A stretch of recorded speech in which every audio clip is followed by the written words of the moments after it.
Welcome to another episode of Maintenance Untangled, where we untangle the complexities of maintenance.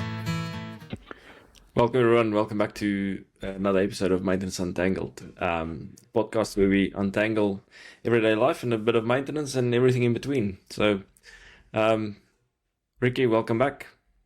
Good to have you back. How was your Easter? Yeah, my Easter was really good. It was nice to actually stop and catch my breath and spend time with the family, which is the most important thing. We normally try and get away camping for Easter, but we've sort of got a week whereabouts we'll go off grid and spend some time, do some camping, cook marshmallows by the fire, which is coming up sort of next week. So that'll be good to sort of get away then. But yeah, no, apart from that, how about yourself? How was your Easter? Awesome. Quiet time with the family at home, so appreciate the downtime. Got another shot coming up soon, so yeah, at this stage just enjoying the quiet time. Yeah. Today we've got another, again, back to our international theme. We've got Declan back.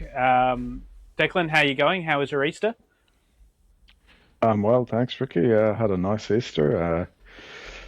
The plan was that there was no plan. And what did I do? I stacked firewood. I did a bit of fencing. I did some gardening and stayed off screens for 3 or 4 days. So it was quite nice. That's awesome. That's the best kind of days. Mm-hmm. Yeah, spent lots of time with my boy as well, just hanging out and giving him my attention.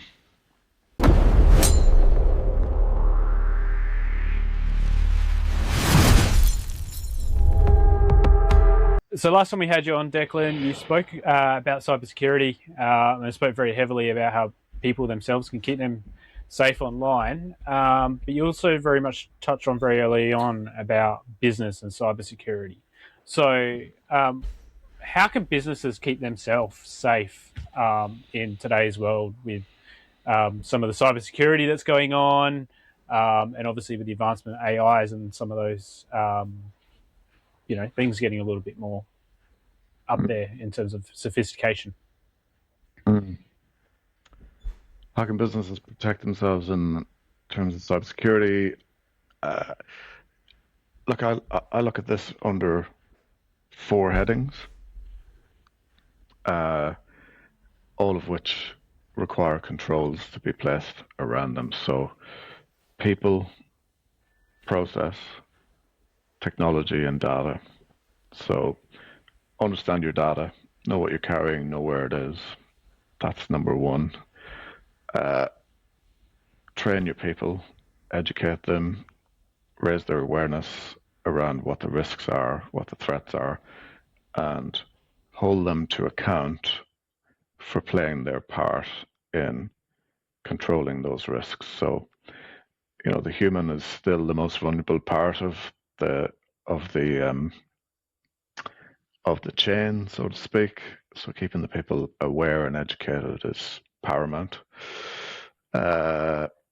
Process comes into play in terms of having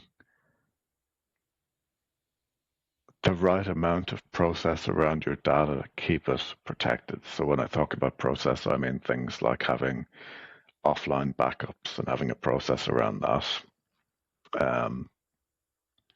Having standard process for things like people coming into the organization and giving them access to systems, and then when they leave, having a reverse process to remove all that access. So having these things that are stock standard, routinely done, and kind of nobody ever knows that they happen until something goes wrong when you don't have them.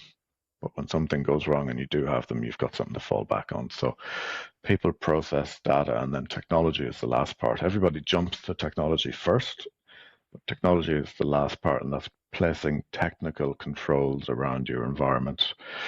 Back in the day, it used to be having firewalls with DMZs and, restricted access across the board. Nowadays, that's still a thing, but there's lots more to it. purely because of the proliferation of tech. So having management standards and security standards across all of your devices, automated patching across all your devices, that's the basics. Having two-factor authentication across the board is the very basics. Having strong strong passwords rather, and if you have budget, having third-party monitoring in place across your environment. So there's lots of service providers out there who effectively operate as, you know, people who watch over you for a price. So security operations centers that would be pulling telemetry data off your environment and assessing it in real time and crunching that and detecting any anomalies and then calling you saying, hey, did you know that person X on laptop Y is like uploading their entire email database to Google Drive? That's an anomalous thing. Maybe it's somebody who's disgruntled that's doing that and they got fired yesterday, or they're just not happy and they're stealing all your data or whatever. So there are organizations out there that provide those services. If you have budget, that's quite a good control to have in place. If you don't, then it's possible to have some equivalent controls internally with your own team. You spoke about training there, Declan. What's one example that businesses can look at to help train their employees? Do you mean training on a particular cyber topic, or just in general, just to try and protect the business themselves from potential hackers? Yeah, I mean, I guess I think about it in terms of general conceptual stuff. So educating people that they, irrespective of how aware they think they might be, they can be vulnerable. Everybody gets tired. Everybody has a difficult day from time to time. Everybody gets stressed from time to time, and these are usually the things that, the times when people fall in a trap or click something that they maybe shouldn't. So teaching people and making them aware that this could happen to them too, and sort of trying to instill a behavior of thinking before you click is, I guess, in my view at least, cybersecurity 101, right? So in my current role, we've been running cyber training for about 6 years now, and we don't repeat ourselves too much, hopefully, but at the beginning, we repeated ourselves quite often, saying, you could be the vulnerable link in the chain. Here's what could happen to you. Here's your responsibility. You are accountable for your own part of this, responsible/accountable, and here's how you can play your part. So trying to instill that understanding and then instill behavior of thinking before you click. So in our case, when we started out and we tested where people were with a general simulated phishing email, we had a 42% click rate.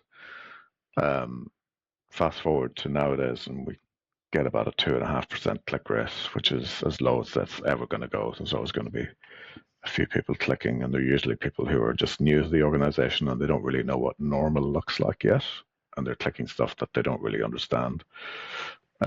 So yeah, I think just making people aware of their part is the key thing.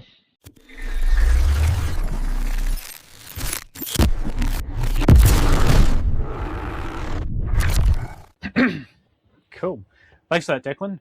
Really good insight, and I know full well that I learnt heaps, especially in terms of doing the training and around what dodgy actually really looks like. And I've had a few really close calls whereabouts, it's simulated that it's come from yourself or somebody else within the business, and even sometimes the tone in terms of those trainings was very, very similar. So lucky I didn't click anything. But yeah, no, I had a couple of close calls. So So shifting it up to a gear now, Declan. I know I've said this to you personally one-on-one previously, and I still think you are probably to this day the best manager I've ever worked under. So tell us a little bit about, for you personally, what do you feel makes a great manager or a leader to the people working under them? Good question. Look, I think a good manager is someone who gives the team member the best possible tools to do their job, and then steps out of their way to get on with it. But is there as a support, and not a support when they're desperate and they need us the most. Of course, you have to be there for them then, but being proactively supportive. How you going? What do you need from me? How can I make things easier for you? Are you overloaded? How are your stress levels, etc., and so on. So give someone good tools for the job, put some trust in them, let them get on with it, be proactively supportive, and be reactively supportive when they need it, and when they need you the most. And then when things might not be going so well for the person and their standards might drop, or they've stuffed something up or whatever, private conversations, never criticize in public, praise in public, never criticize in public, but be ready to give people constructive feedback when they need it. But it has to be constructive. It can't be an attack or a criticism. It's got to be, hey, you're really good at this, but in this case, do you think this could have been better? And just sort of have that conversation rather than the hammer down, you did it wrong, you're in trouble, that kind of thing. That never works.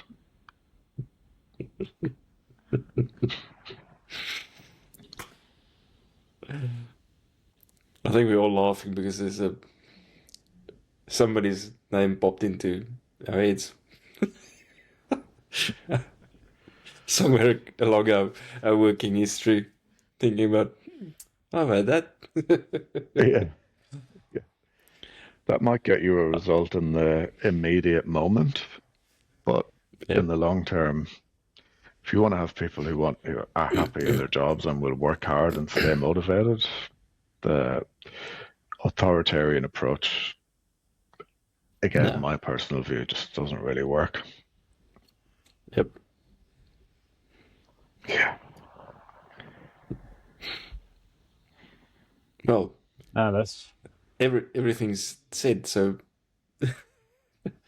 said so beautifully too, Declan. Like, and like I said at the beginning, this is probably the thing that I learned the most during our time working together is what good leadership actually should look like. So I really want to make sure that I call that out. Obviously, give yourself a pat on the back because I mean it. Like the best manager I've ever had, and I have been on the conversations whereabouts hey, your standards a little bit dropping, or you didn't quite do this right.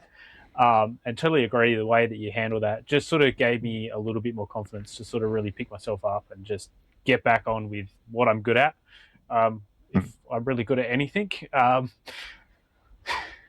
So, yeah, and totally agree on that perspective. But I think as well, also, you connected really, while I was working for you, really well with not just myself, but the entire team as a whole through some what I would call quirky methods I've seen, I guess, in the industry. One of them was a meeting on a Friday afternoon. Do you want to give us a little bit of insight on what that meeting was all about, Declan?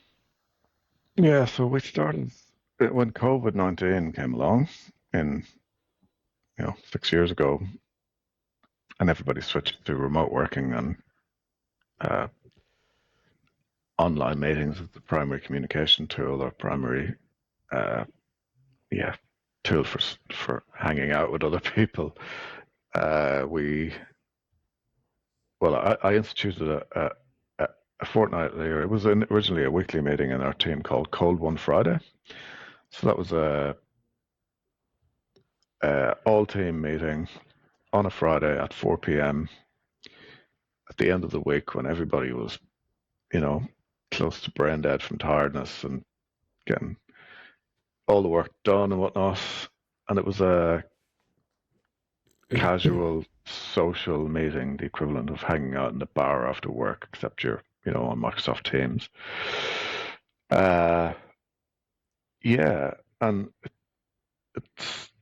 it's still going. It's a fortnightly meeting nowadays. It's just a space to hang out and be yourself. Take your kind of professional veneer off and chew the fat about whatever sport, family, politics. Although that one's a bit of a testy topic these days. Yeah, just a casual social meeting. Because at the end of the day, right? Okay, we're all professionals, and in a organization, everybody's an employee, and they're pulling from the same direction, and all of that. But we're all just people, right? At the end of it. So knowing your people and sort of having a bit of laugh with them will get you more results than some might realize. I think it's very important. I noticed how you said laugh at them rather than laugh with them. I know there was a few of those that went on. Yeah, usually at you, Ricky. Yeah. But just going back to what's effective as a leader, what makes a leader effective, something that makes it a lot easier to be a leader, if I could just talk about that for a second, is who you hire. And I've learned over the years, I've been kind of hiring people on and off, like not on and off, hiring people continually for 25 years at this stage. If you can find people who are intrinsically motivated to do well, you're onto a winner. So, that extrinsic external motivation where they take all their validation and whatnot from other people, right? That's fine to some degree, but someone who's intrinsically motivated to achieve their own goals for their own motivations and reasons, those are the people you want. So, a BI developer who's at the beginning of their career but wants to build it and wants to go on to, greater things down the line and is going to work their butt off to do it because that's their goal. It's not somebody else's goal for them, it's theirs. That's a really key thing. So when I'm hiring people, whether they're at the most junior or the most senior level, that's the number one thing I'm looking for. Somebody who has a direction they're heading in that they themselves are owning and they're hell-bent on getting there. So if you get that person, you give them good tools, you be supportive, you kind of behave as that servant leader, you can't really go wrong. I would just say I do agree. Once you get a team together that's intrinsically motivated, people that has either their own vision or you can sell your vision to them and they fully believe in the vision, in the bigger vision. I was part of a team and it was in the shutdown space in the team, and I worked for a manager who had a bigger vision, who supported us really well, and we were able to sold my team a bigger vision of what we wanted to achieve and what we could achieve. And it makes the world difference when people are just, they're self-motivated, and when, like you said earlier, you just give them the tools and then step out of the way. I gave them the authority to make decisions and take charge. And when they come to me with a problem, I normally ask them, so what's the solution? Initially, everybody looked at me and it was like, yeah, but you're supposed to come with a solution. I'm like, no, I'm just here to support you. You brought the problem, what's the solution? And that became the mantra. When people come with a problem, come with a solution, and then give them the authority and the tools to implement that same solution. And we went from a TRIF of 12, so total recordable injury frequency rate of 12 to 0 in 12 months. And it's possible. But it's a lot easier if you have people that's self-motivated. That's for sure. Yeah, 100%. Awesome. Well, anything else you want to add, Declan? No, I appreciate the compliment around me being the best manager you ever had, Ricky. I did wonder where Jess stands in that pecking order, but that's a different conversation. We won't tell her about that, eh? Yeah. There's a difference. She's the best boss. You're the best manager.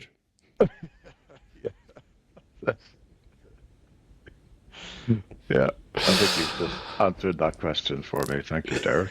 Yeah.